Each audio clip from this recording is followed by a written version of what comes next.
Reflection and reviewing performances from last year to develop and plan ahead was the main focus of a training workshop held today for the Water Supply Division of the Public Works Department. Made possible with funding from the Integrated Waters Resource Management Project, the new Water Supply Division is looking to improve their operations with the development of a new manual. An operation and maintenance manual will have procedures for us to carry out tasks. At the moment we do have regular tasks we carry out on a monthly basis, but we need to put that in writing, more so because we don't know what's going to happen in the future. People with knowledge, our senior staff, who have knowledge in their head, we might lose that knowledge. So putting it down in the form of a manual will ensure that it's sustainable for the future. If a new trainee came in, they don't need to ask for information.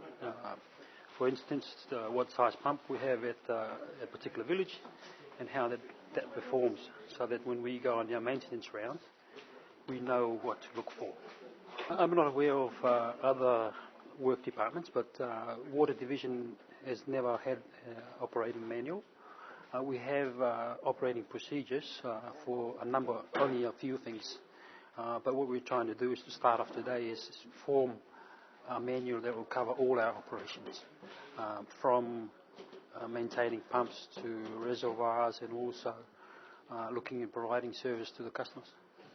Initially, training was for the Water Division staff, but the inclusion of other sectors such as the Niue Power Corporation, Telecom Niue, Building and Mechanical Divisions of Public Works Department have been warranted due to the combined efforts to supply and maintain essential operations on the island.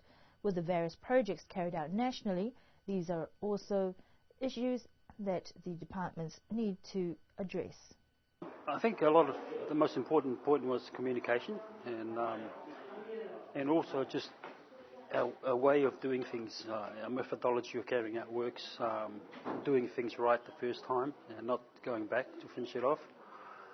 Also looking at set ways to do things so that we can do a proper job, and that's where the operation and maintenance manual comes in.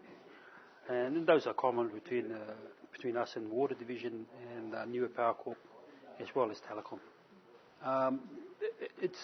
Initially it's just for the Water Division, but I understand that the Director of Works will probably look at doing a similar thing for the other divisions of Public Works, so that there is a common understanding and clear communication between the staff on the field who carry out the work and those who manage the different divisions. The Water Supply Division say that they have a lot of work on their hands for the next 2 to 3 years, and with a common understanding, this new manual and procedures will be clearly stated in writing to provide a more coordinated approach in future.